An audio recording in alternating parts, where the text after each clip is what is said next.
സുഹൃത്തുക്കളെ, നമ്മുടെയൊക്കെ വിചാരം വലിയ നേട്ടങ്ങൾ കൊയ്യുമ്പോഴാണ് ദൈവം സന്തോഷിക്കുന്നതെന്നാണ്. പക്ഷേ സത്യം അതല്ല.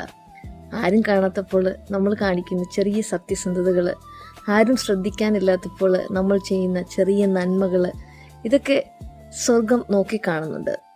ബൈബിളിൽ പറയുന്നു, അല്പത്തിൽ വിശ്വസ്തനായവനെ അധികത്തിൽ വിചാരകനാക്കുന്ന ഒരു ദൈവത്തെക്കുറിച്ച്. പലപ്പോഴും ദൈവം വലിയ കാര്യങ്ങൾ നമ്മളെ ഏൽപ്പിക്കുന്നതിന് മുമ്പ് തന്നെ നമ്മുടെ സ്വഭാവം ടെസ്റ്റ് ചെയ്തെന്ന് നിസ്സാരമെന്ന് തോന്നുന്ന ചില കാര്യങ്ങളിലൂടെയാണ്. അതായത് ജോലി സ്ഥലത്ത് ആരും നോക്കാനില്ലാത്തപ്പം നമ്മൾ കാണിക്കുന്ന ആത്മാർത്ഥത, പബ്ലിസിറ്റി കിട്ടില്ലെന്ന് ഉറപ്പുള്ളപ്പോൾ മറ്റുള്ളവർക്ക് നൽകുന്ന ഒരു സഹായം, നമ്മളെ വേദനിപ്പിച്ചവരോട് തിരിച്ച് പ്രതികരിക്കാൻ അവസരമുണ്ടായിട്ടും അത് കാണിക്കാതെ നാം കാണിക്കുന്ന ഒരു മൗനം, ഇതൊക്കെയാണ് ശരിക്കും പറഞ്ഞാൽ ആത്മീയതയുടെ യഥാർത്ഥ അളവുകോൽ. ഓർക്കുക, ചെറിയ കാര്യങ്ങളിൽ വിട്ടുവീഴ്ച ചെയ്യാത്തവനെ മാത്രമേ ദൈവത്തിന് വലിയ കാര്യങ്ങൾ ഏൽപ്പിക്കുവാൻ കഴിയുകയുള്ളൂ. അപ്പം ഇന്ന് ചെയ്യുന്ന ഓരോ ചെറിയ കാര്യങ്ങളും ദൈവത്തിന്റെ കണ്ണിൽ വലുതാണ്. Stay faithful in small things. God is watching for the details. Thank you.